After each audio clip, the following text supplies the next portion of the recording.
बिल्कुल सागर, बिजली पानी की सुविधाएं तो मिले, हर एक व्यवस्था तो सही हो, सुदृढ़ हो, इसका जायजा तो सीएम लेते हुए नजर आए। इस बैठक के जरिए निगरानी वो कड़ी रख रहे हैं, खुद बकायदा एक एक दिन पर महाकुंभ के श्रद्धालुओं को किसी भी तरह की कोई परेशानी ना हो पाए। इसके अलावा उन्होंने ये भी सख्त आदेश जारी किए हैं कि क्योंकि काफी लोगों को पैदल चलना पड़ता है, ऐसे में ई रिक्शा की जो व्यवस्थाएं हैं वो जरूर होनी चाहिए। इसके अलावा भी जो अन्य सुविधाएं और जरूरतें हैं श्रद्धालुओं से जुड़ी, उनका खास बंदोबस्त रहना चाहिए। रिपोर्ट देखिए।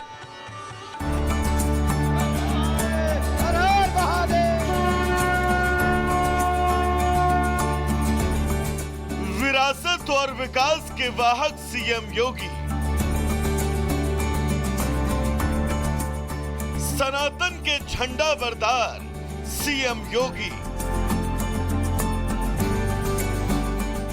महाकुंभ में भी दिखा सीएम योगी का जलवा।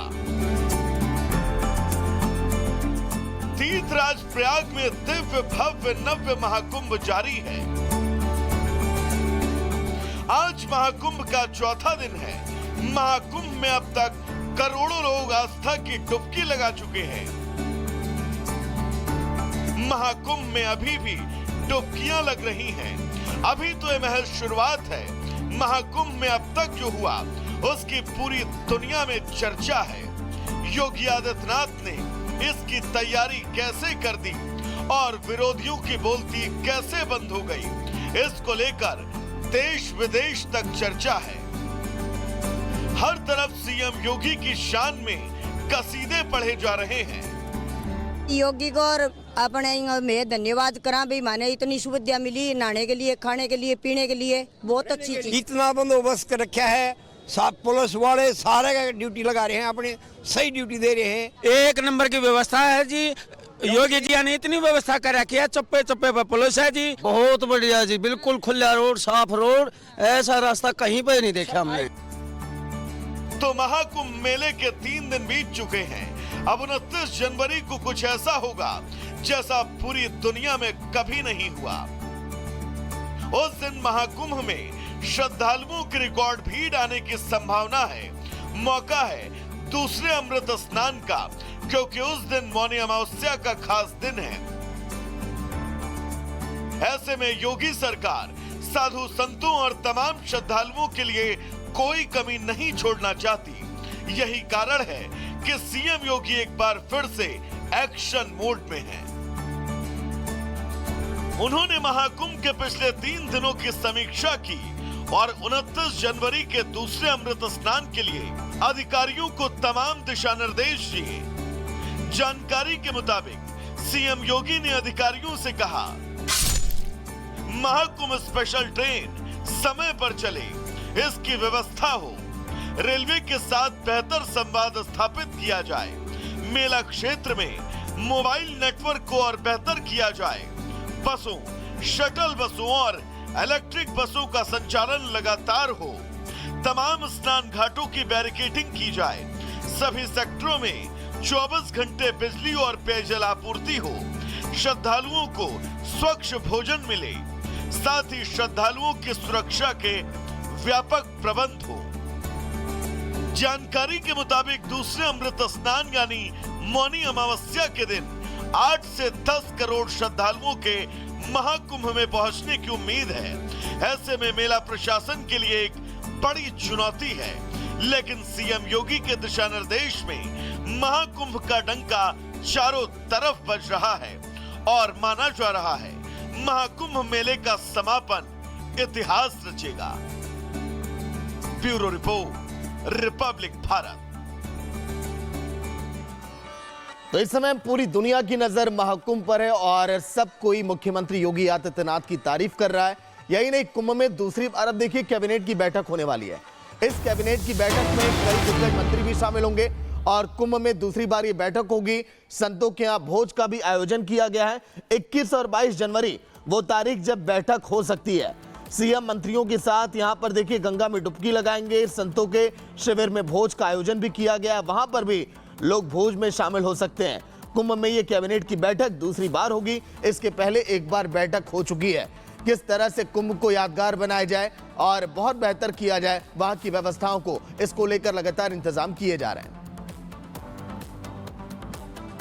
मैं उसी नए उस परिसर में मौजूद हूं जहां पर मुख्यमंत्री योगी आदित्यनाथ कैबिनेट की बैठक हो सकती है। संभावित डेट अभी प्रस्तावित है, लगभग 21 या 22 जनवरी हो सकती है, लेकिन जो कार्यक्रम स्थल जो चुना गया है वो यही नया परिसर चुना गया है। आप देखिए दोनों साइड आप देख सकते हैं कि यहाँ पर मंत्री बैठेंगे। उत्तर प्रदेश सरकार के जो कैबिनेट मंत्री हैं वो दोनों साइड बैठेंगे, इधर भी बैठेंगे और इधर भी बैठेंगे। अगर कैबिनेट के साथ मंत्रिमंडल भी अगर बैठक में रहेगा तो उनकी संख्या काफ़ी ज़्यादा हो सकती है, जिसमें स्वतंत्र प्रभार और राज्य मंत्री भी शामिल हो सकते हैं।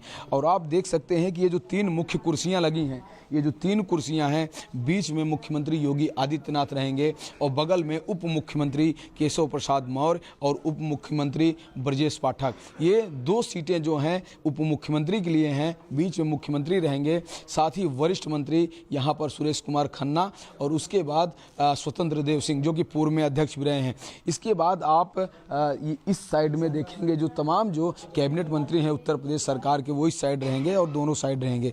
यहीं से कुछ महत्वपूर्ण निर्णय भी लिया जाएगा।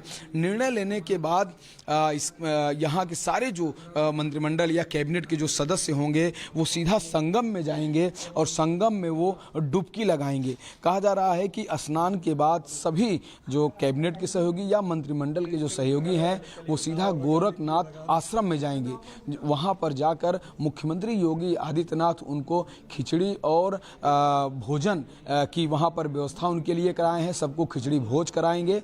और साथ में यह भी कहा जा रहा है कि मुख्यमंत्री अपने नाथ संप्रदाय के चूंकि प्रमुख हैं तो वो भी अपनी एक अलग से पेशवाई निकाल सकते हैं। पेशवाई के माध्यम से वहाँ पर भी बाकायदे, जैसे आपने देखा होगा कि अखाड़ों की जो पेशवाई जो अमृत स्नान पे निकली थी, वैसे ही पेशवाई अन्य दिनों में मुख्यमंत्री योगी आदित्यनाथ भी संगम तट तक निकाल सकते हैं, जिसमें उनके संप्रदाय से जुड़े हुए तमाम साधु संत आचार्य और वहाँ पर मौजूद रहेंगे।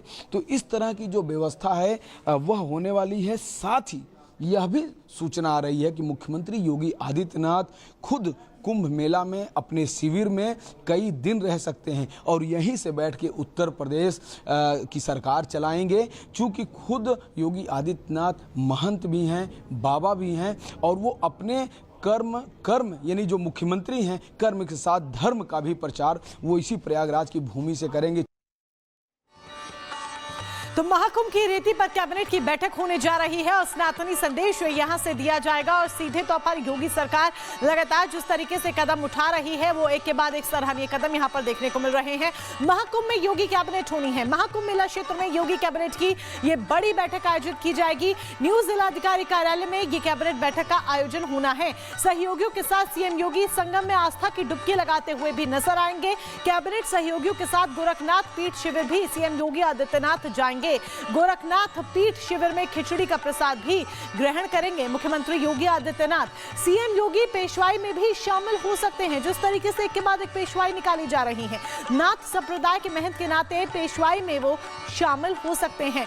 संगम तट पहुंचकर इस यात्रा को पूरा करेंगे सीएम योगी आदित्यनाथ। महाकुंभ में योगी की कैबिनेट होगी और इसके साथ ही सनातनी संदेश दिया जाएगा। इस दौरान नाथ संप्रदाय के सभी साधु संत मौजूद रहने वाले हैं और इसी पेशवाई में माना जा रहा है कि सीएम योगी शामिल हो सकते हैं। निश्चित तौर पर जब वो शामिल होंगे तो खूबसूरत तस्वीरें निकलकर सामने आएंगी। इस बीच एक बड़ी अपडेट आपको यह भी बता दें महाकुंभ से जुड़ी हुई कि रक्षा मंत्री राजनाथ सिंह भी महाकुंभ जाएंगे, आस्था की डुबकी लगाएंगे। आपको याद होगी वो तस्वीर जब सीएम योगी आदित्यनाथ राष्ट्रीय राजधानी दिल्ली पहुंचे थे और उन्होंने न्योता दिया था, आमंत्रण दिया था महाकुंभ में आने का। और ऐसे में उस आमंत्रण को स्वीकार करते हुए अब रक्षा मंत्री राजनाथ सिंह का कार्यक्रम सामने आ गया है। रक्षा मंत्री राजनाथ सिंह 18 जनवरी को महाकुंभ मेले में जाएंगे, सनातनी संदेश देंगे, आस्था की डुबकी लगाएंगे, संगम में डुबकी लगाएंगे रक्षा मंत्री राजनाथ सिंह। इससे पहले न्योता उन्हें दिया गया था, आमंत्रण उन्हें दिया गया था, उसी आमंत्रण को उन्होंने स्वीकार किया है। सीएम योगी ने जब उन्हें आमंत्रण दिया था उसी आमंत्रण को स्वीकार करते हुए रक्षा मंत्री राजनाथ सिंह अपनी जो मौजूदगी है महाकुंभ मेले में वो दर्ज कराएंगे। और सिर्फ रक्षा मंत्री राजनाथ सिंह ही नहीं, तमाम वीवीआईपी मेहमान एक एक कर महाकुंभ मेले का हिस्सा बनते हुए दिखने वाले हैं। वहीं संगम नगरी प्रयागराज में महाकुंभ के आयोजन में देश और दुनिया की तमाम साधु संत पहुंचे हुए हैं। यहाँ पहुंचे